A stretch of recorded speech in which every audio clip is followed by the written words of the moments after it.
아까 주중에 어떤 목사님 한 분을 만났는데 그분이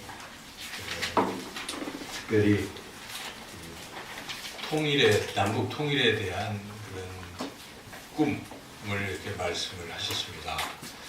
지금 우리가 이제 남북 정상회담이 예견이 되고 또 북한이 미국과 수교를 하고 일본과 수교를 하고 우리 남북이 이제 서로 교류하고 또 이산가족도 상봉하고 이제 이런 일이 진행이 되면 갑작스럽게 통일은 안 되겠지만 이제 서서히 이제 통일이 되는 거죠. 그리고 이게 통일이 되면 얼마나 좋을까 하는 걸 그분이 말씀하시는 것을 제가 이렇게 들었는데요. 기억나는 것이 통일이 되면 여러분 시베리아 철도를 우리가 타는 거예요. 그래서 이제 비행기 안 타고 여기서부터 철도 타고 유럽도 가고 또 아시아도 가고 이런 일이 있는 것이고 여행만 해서 좋은 게 아니라 그러한 철도를 통해서 우리께 수출이 되고 또 그런 것들이 우리 쪽으로 오고 보면은 우리가 지정학적으로 굉장히 좋은 위치에 있는 것이죠. 지금은 남북이 딱 나뉘어 있으니까 우리가 마치 섬나라 같이 고립되어 있지만 남북이 통일되면요 우리 위치는 굉장히 좋은 것입니다. 이것을 통해서 경제적으로도 굉장히 번영할 수 있고 또 무엇보다 저는 통일이 되면 북한 땅에 하나님을 예배할 수 있고 그리고 북한 땅이 구원받는다는 게 얼마나 좋은 일이겠습니까? 지금은 그 땅에 복음이 전파되기가 너무 어렵지 않습니까? 그래서 통일이 되는 것은 정말 좋은 일일 것입니다. 그 통일이 되기 위해서는 가장 우선적인 게 이제 남과 북이 서로 약속을 하고 약속을 지키는 일이겠죠. 지금 북한이 핵을 정말 포기하겠다. 남쪽 침범하지 않겠다. 서로 이 상호 불가침 조약을 맺어서 그 약속을 이제 지켜나가는 일들이 진행돼야 될 것입니다. 그래서 이런 평화를 위한 약속, 또 지금 우리 남북의 번영을 위한 이런 약속은 그냥 듣기만 해도 정말 좋지 않습니까? 여러분 생각만 해도 좋은 것 아니겠습니까? 참 귀한 약속인 것이죠. 우리가 개인적으로 살아가면서 사업하는 사람들에게 있어서 가장 좋은 약속이 무엇이겠습니까? 어떤 투자자가 내가 당신이 사업하는 그 보니까 잘 될 것 같아서 내가 투자금을 아낌없이 주겠다고 약속하면 그 약속을 받으면 얼마나 좋겠습니까? 우리 청년들이 이제 직장의 문을 두드리는데 직장으로부터 당신 이렇게 보니까 너무 실력이 있고 그래서 내가 우리 직장이 당신을 채용하겠습니다 하는 약속을 미리 받는다면 그 또한 굉장히 기쁜 일일 것입니다. 여러분 청년들이 서로 사랑하는 사람들끼리 드디어 우리가 이 한평생 같이 삽시다 하고 이제 약혼을 하기만 해도 굉장히 좋은 일 아니겠습니까? 이런 좋은 기쁜 것들을 이제 미리 어떻게 약속을 하고 그 약속을 내가 받는다는 것은 참으로 기쁜 일일 것입니다. 그런데 사람끼리 하는 이런 약속도 기쁠 텐데 하나님께서 어떤 약속을 우리에게 해 주신다면 여러분 얼마나 기쁘겠습니까? 하나님이 내게 어떤 약속을 주신다면 이게 사람의 약속하고 차원이 다르죠. 사람의 약속은 깨질 수도 있어요. 하나님의 약속은 절대 깨지지 않습니다. 하나님은 신실하신 분이십니다. 정말 믿을 수 있는 분이시기 때문에 한 번 약속한 것은 절대로 어기지 아니하시는 그러한 신실하신 하나님께서 반드시 지키실 것이기 때문에 우리가 하나님의 약속을 받는 것은 너무나 기쁘고 행복한 일일 줄로 믿습니다. 오늘 이 본문 말씀은 하나님께서 이스라엘 백성에게 주시는 약속의 말씀입니다. 언약의 말씀인 것이죠. 그런데 이것은 비단 이스라엘 백성에게만 주는 약속이 아닌 것입니다. 하나님을 믿는 모든 사람들에게 주시는 그러한 약속입니다. 오늘 본문에 보면 새 언약이라는 말이 나오는데 새 언약은 다른 말로 하면 한자로 하면 신약입니다. 신약. 그렇죠? 신약. 그래서 이 새 언약은 실제로는 신약의 어떤 이런 부분이고 옛 언약은 뭐겠습니까? 구약이에요. 구약. 그래서 이 귀한 새 언약은 어떤 비단 이스라엘 백성에게만 주어지는 것이 아니라 오늘 우리 모두에게 주시는 하나님의 기이한 약속인 줄로 믿습니다. 오늘 이 말씀을 통해서 하나님의 그 약속이 어떤 것인지를 우리가 함께 깨닫고 믿고 또 그 약속을 누리며 성취를 또 소망하며 살아가기를 주님의 이름으로 축원합니다. 오늘 이 본문에 나오는 약속이 이제 크게 두 가지가 대비돼서 설명이 되고 있는데 여기에 옛날 언약에 대한 이야기를 하고 새 언약을 이야기를 하고 있습니다. 특별히 32절에 보면 옛 언약을 설명하고 새 언약은 그것과 같지 않다 이런 말씀을 하고 있는데요. 32절 같이 한번 읽어보겠습니다.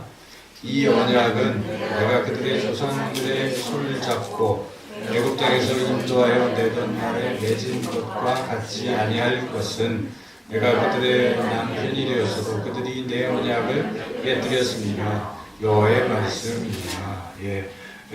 애굽 땅에서 나올 때 출애굽할 때 나왔던 그 맺은 것, 이 언약이 있잖아요.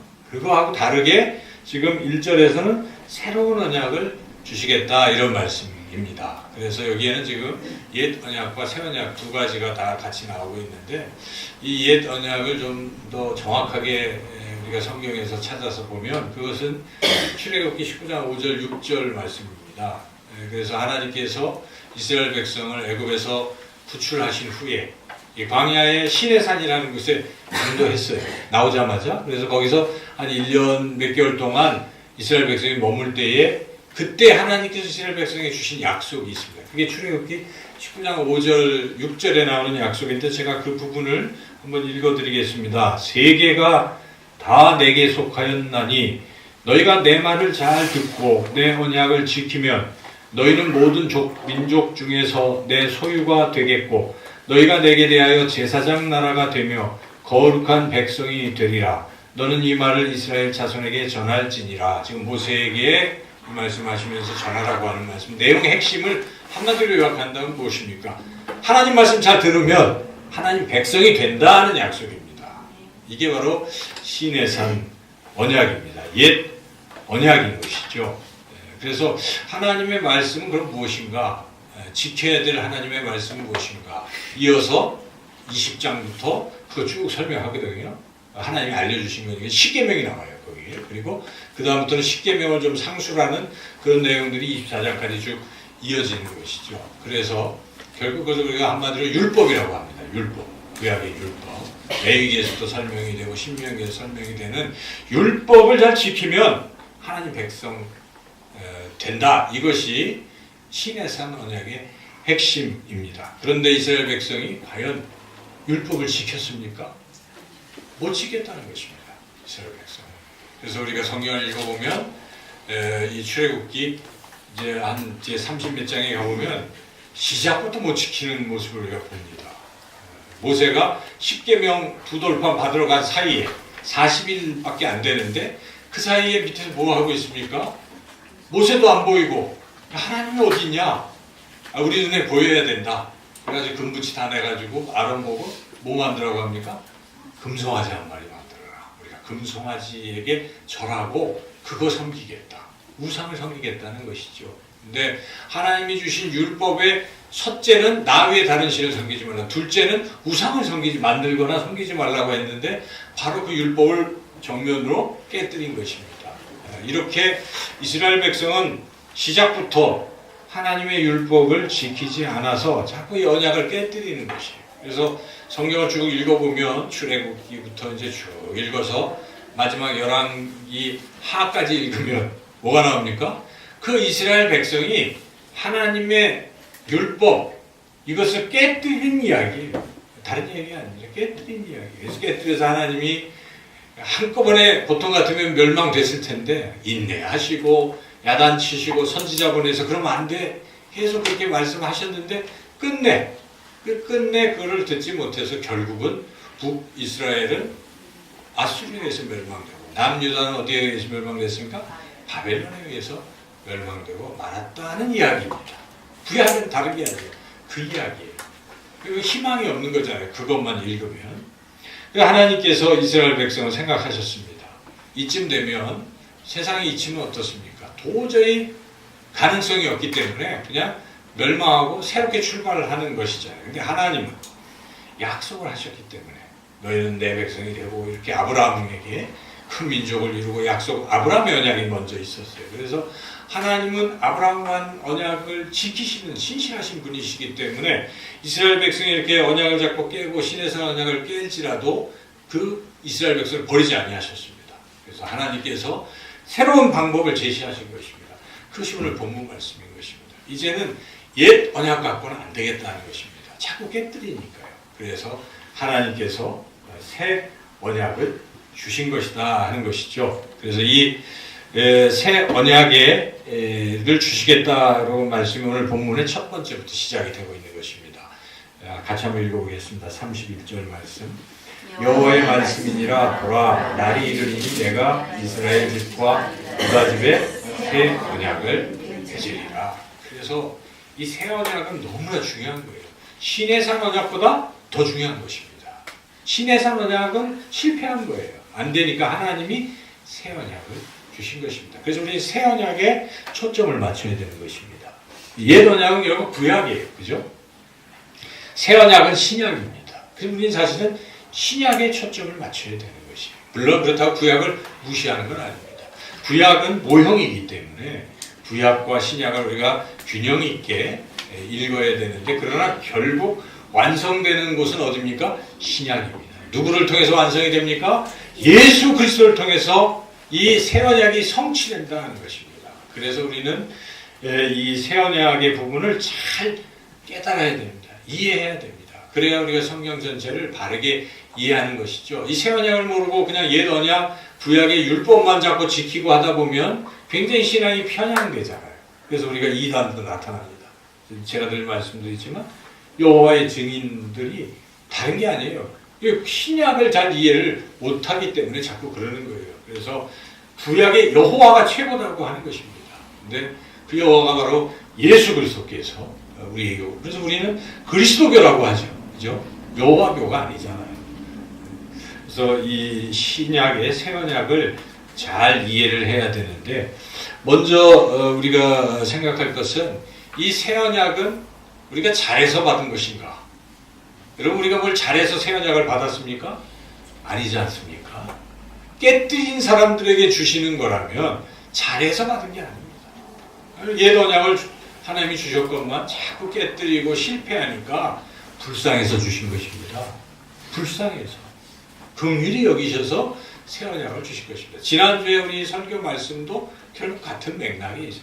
허물과 죄로 죽었던 우리를 하나님이 긍휼히 여기시사 은혜를 베푸셨다는 것 아니겠습니까? 불쌍히 여기시는 거예요. 하나님은 우리를 보고 불쌍히 여기셔서 은혜를 베푸시고 구원하시는 것입니다. 구원은 아까 기도하셨지만 나의 나 된 것은 다 하나님의 은혜라는 것입니다. 그래서 우리 신앙에 우리가 뭘 잘나서 구원받았다. 그 자기를 자랑할 것이 아무것도 없다는 것을 우리가 분명히 깨달아야 되죠. 오늘 이 본문을 통해서 하나님이 우리에게 은혜로서 우리를 불쌍히 여기셔서 일방적으로 새로운 언약을 우리에게 주신 줄로 믿습니다. 그래서 이 하나님의 이런 은혜가 계속 구약에도 나타나요. 잘못했지만 여전히 어떻게 합니까? 버리지 아니하시는 거예요. 호세아서를 여러분 한번 읽어보십시오. 호세아서는 호세아라는 실존 그 인물, 이 선지자가 이 부인을 잘못 둬가지고 부인이 음탕한 거예요. 그래서 부인의 이름이 뭡니까? 고로 시작하는데 고심이에요. 고멜이에요. 고멜. 그래서 남편이 있는데도 자꾸 밖에 나가서 다른 남자들이랑 이런 고멜이라는 여인이 있었어요. 근데 하나님께서 어느 날 선지자 호세아에게 명령을 하시는 거예요. 그 음탕한 아내 고멜 데려와서 같이 살아라. 근데 호세아가 하나님 말씀 너무 순종하니까 우리 같으면 안 할 수도 있는데 데려와서 사는 거예요. 근데 하나님께서 왜 그런 명령을 하셨는가? 괜히 호세아를 골탕 먹이기 위해서 그러신 게 아니라 하나님을 나타내시기 위해서 하는 것이에요. 그래서 여러분 구약에서 이렇게 보면 이사야가 벌거벗고 뭐 하고 뭐 이런 여러 가지 행동들이 그냥 단순한 행동이 아닙니다. 선지자들의 행동은 하나님의 뜻을 계시하는 행동입니다. 하나님은 그것을 통해서 호세아의 그러한 그 음란한 여인과 결혼하는 걸 통해서 내가 간음하고 나를 버리고 이방 신을 섬기고 우상을 섬기는 이스라엘을 다시 아내로 품겠다 하는 말씀이 호세아서입니다. 하나님의 사랑이 담겨 있는 게 호세아서죠. 그래서 하나님 그와 같이 이스라엘 백성이 아무리 잘못해도 버리지 아니하셨습니다.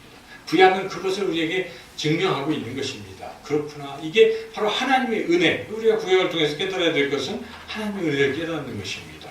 그래서 하나님께서는 그와 같이 은혜를 베푸시는 것이고, 신약 성경에 넘어가면 그런 은혜가 더욱더 선명하게 드러납니다. 우리 예수님께서 비유의 말씀 여러 가지 하셨는데 그 중에 우리가 잘 아는 비유가 탕자 비유 아닙니까? 둘째 아들 비유가 무엇입니까? 둘째 아들이 부모에게 돈을, 아버지 돈을 미리 다 받아가지고 가서 허랑방탕 다 썼어요.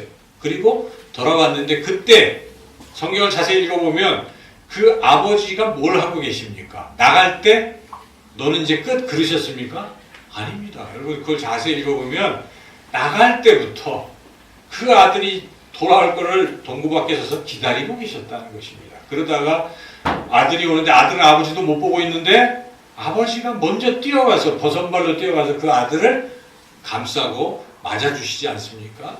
그건 무엇입니까? 하나님은 우리가 아무리 잘못해도 하나님 앞에 돌아오는 사람은 그 누구라도 용서하신다는 것입니다. 구약에서도 에스겔서에서 하나님이 선지자 에스겔을 통해서 말씀하십니다. 내가 악인이 죽는 것을 결코 기뻐하지 아니한다라고 말씀하시는 것이에요. 악인도 죄를 뉘우치고 돌아오면 내가 그를 용서하고 그를 받아주겠다는 것이 하나님의 마음입니다. 하나님은 기다리시는 거예요. 어떤 죄인도 그 어떤 죄인도 하나님은 기다리시는 것이죠. 우리가 이런 복음을 듣고 믿고 여러분 사람들에게 전하시기를 축원합니다.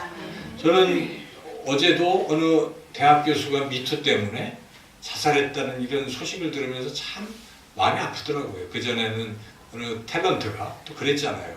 그분들에게 복음이 전해졌다면 그 어떤 죄도 우리 예수님이 용서하시는 것인데 거기서 새롭게 출발할 수 있었을 텐데 누군가 전했어야 되는데 전하지 못한 게 우리의 책임인 것입니다. 그래서 여러분 주변에 죄책감으로 고민하는 그런 분들이 있다면 이 복음을 꼭 전하시기를 바랍니다. 혹시 여러분 자신도 그런 어떤 죄 가운데에서 죄책감에 내 구원의 확신이 없고 불안하다면 하나님 말씀을 잘 읽으시고 다시 하나님의 그 사랑을 깨달으시기를 축원합니다.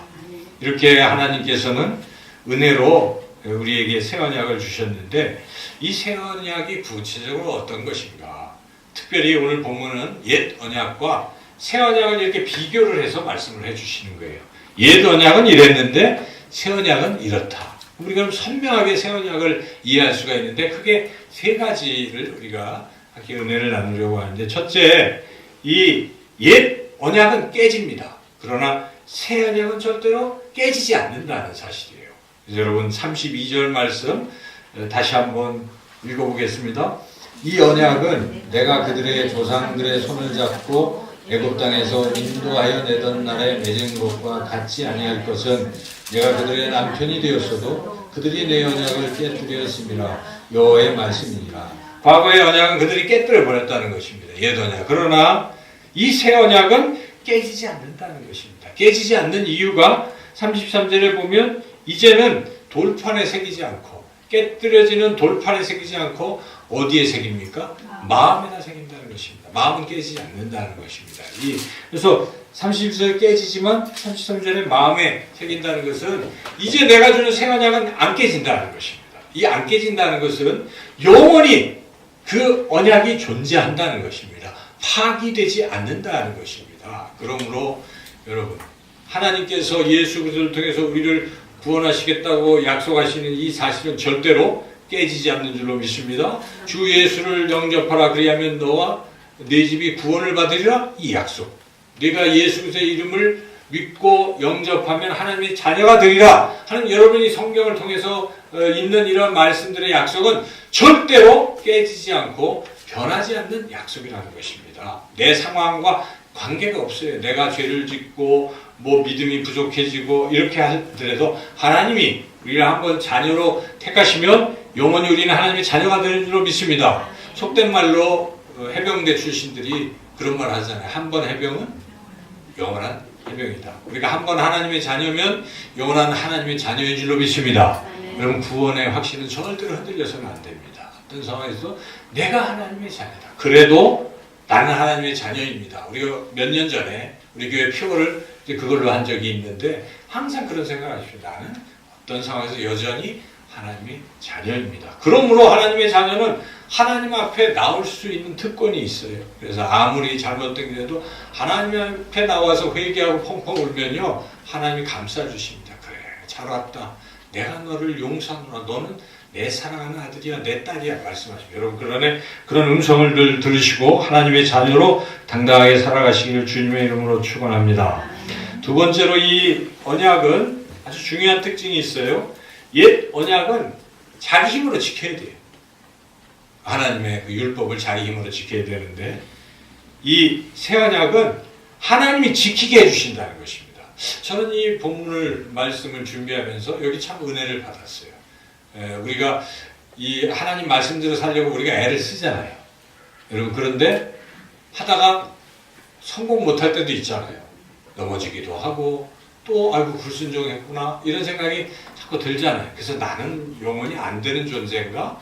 자꾸 이런 자괴감에 빠질 수가 있는데 오늘 본문은 그렇지 않다는 것이죠. 그래서 옛 언약은 깨뜨리기도 하고 자기 스스로를 지켜야 되고 이러한 자기 힘으로 다 해야 되는 이런 부분이 있는데 하나님께서 이스라엘 백성을 보니까 안 되잖아요.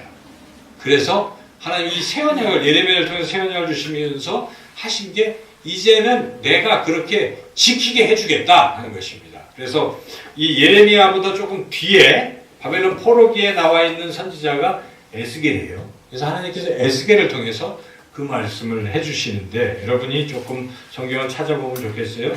뒤쪽으로 가시면 에스겔서가 나옵니다. 예레미야 다음에 그 애가 다음에 에스겔서 11장을 한번 찾아보시죠. 11장 19절 20절 말씀입니다. 에스겔서 11장 19절 20절 말씀을 우리가 한번 같이 한번 읽어보겠습니다. 시작.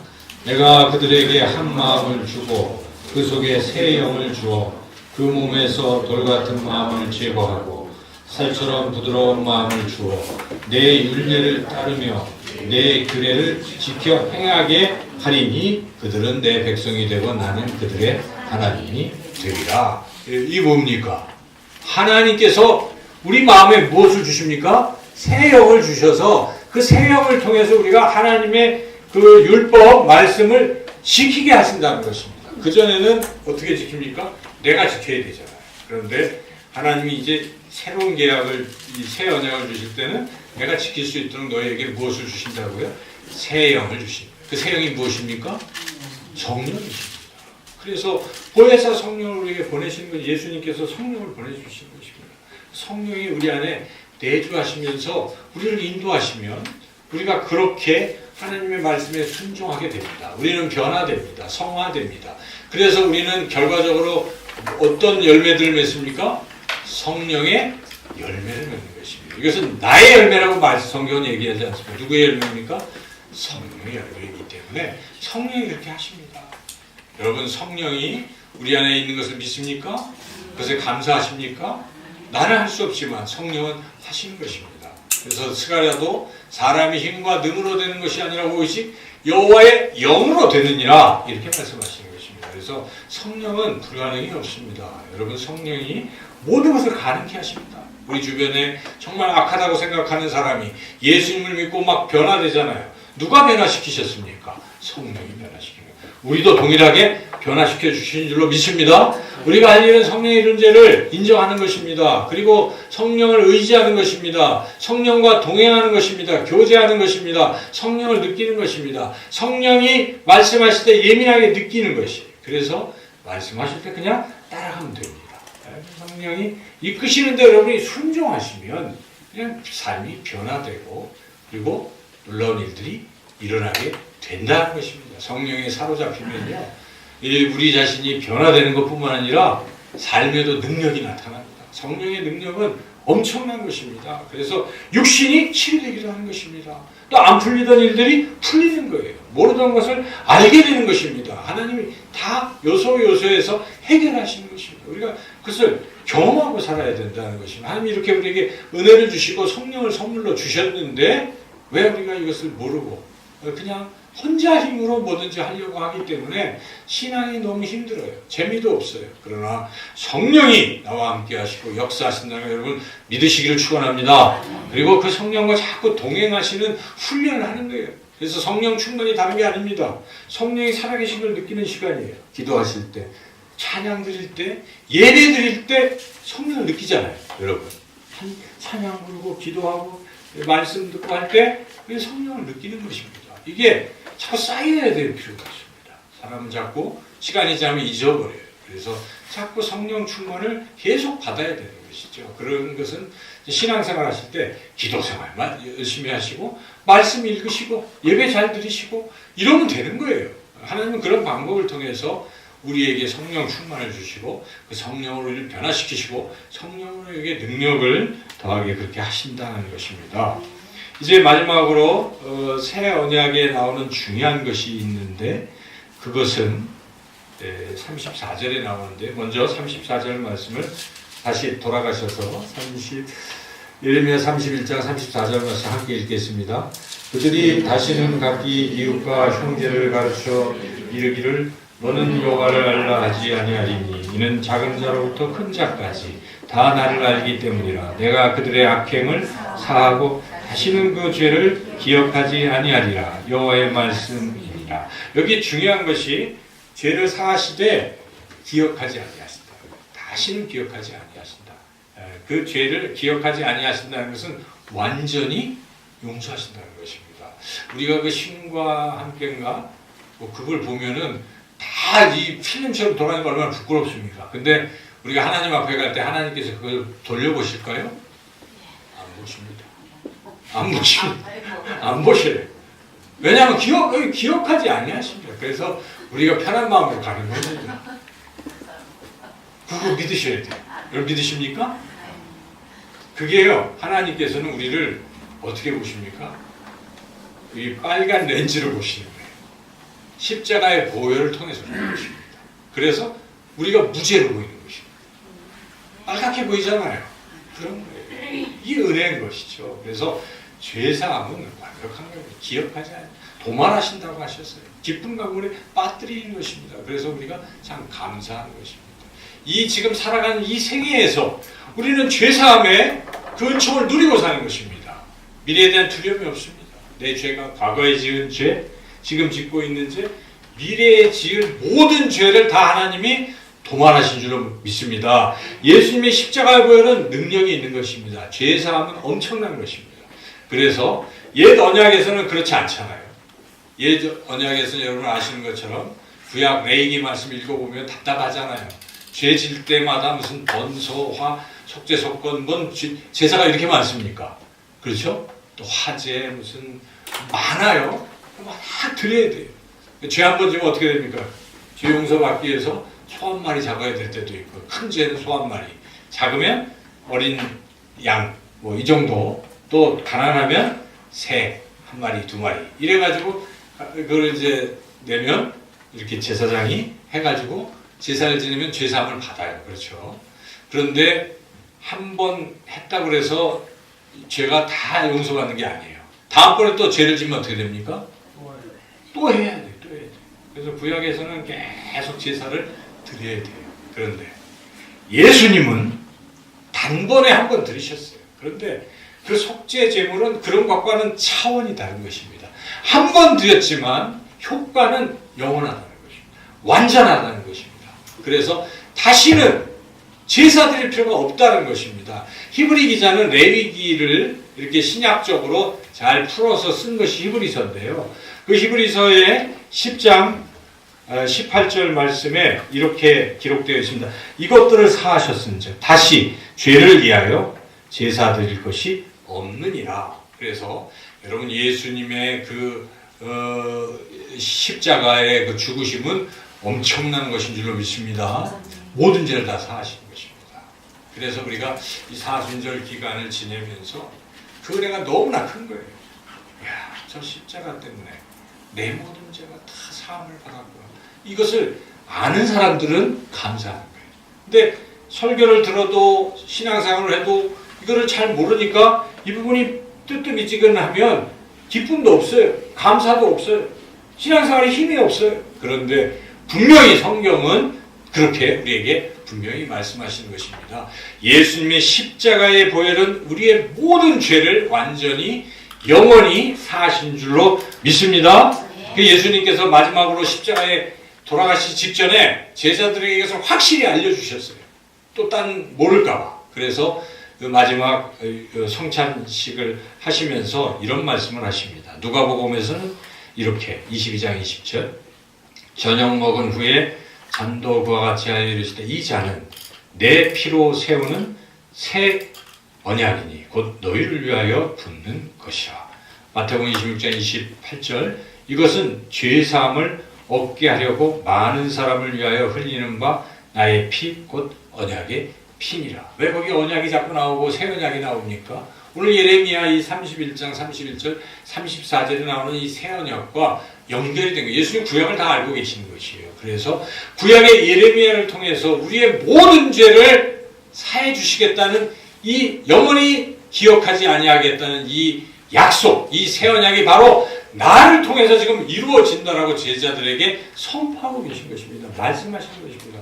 그럼 오늘날 우리는 예수님이 하신 말씀을 분명히 믿어야 된다는 것입니다. 여러분 이것을 믿으시기를 축원합니다. 이 새 언약이 무엇입니까? 결코 깨뜨려지지 않습니다. 성령의 능력으로 우리를 지키게 하시는 그런 언약입니다. 그리고 우리의 죄를 완전하게 영원하게 사해 주시겠다는 약속이라 하는 것입니다. 이 새 언약을 우리가 믿어야 된다는 것이죠. 여러분 리빙스턴 아시죠? 리빙스턴이 정말 아프리카에서 귀한 선교 사역을 하신 분인데 얼마나 고통이 심했겠습니까? 근데 하다가 16년 돼가지고 다시 영국으로 돌아왔어요. 근데 보고회를 하는데 한 젊은이가 손을 들고 물어봅니다. 아, 어떻게 그 고난의 세월을 잘 견디고 이겨내셨습니까? 이렇게 물어볼 때 리빙스턴이 뭐라고 대답한 줄 아십니까? 두 성경 구절을 인용합니다. 내가 고아를 버리지 아니하리라. 요한복음 14장에. 그리고 내가 세상 끝날까지 너희와 항상 함께 있으리라. 마태복음 28장의 그 말씀 두 절이 내가 그런 어떤 역경에서도 나를 견디게 했다라고 말씀합니다. 나는 그것을 굳게 믿었다라는 것입니다. 여러분 하나님의 말씀을 여러분 믿으시길 바랍니다. 하나님 우리를 지키십니다. 하나님 우리를 버려두지 아니하십니다. 하나님 우리의 모든 죄를 다 사하신다는 것입니다. 이것을 굳게 믿는 것이에요. 이 사순절 기간에 가장 중요한 것이 이 믿음입니다. 십자가의 능력, 십자가의 은혜를 깨닫고 믿는 것이죠. 이것을 믿을 때에 모든 것이 다 해결되는 것입니다. 이게 안 되기 때문에 우리 신앙이 자꾸 약해지는 것입니다. 이것만 되면 우리는 이 사순절 기간에 주님이 가신 그 일에 감사가 기억하며 우리도 주님의 십자가를 지겠다고 그렇게 결단하고 나아갈 수 있다는 것입니다. 여러분 이 새 언약 굳게 믿으시기를 축원합니다. 이 새 언약을 우리에게 주신 그 하나님께 감사와 영광을 돌리며 기뻐하며 또 이 사순절 기간을 주님 따라가시는 저와 여러분 모두가 되시기를 주님의 이름으로 축원합니다. 아멘.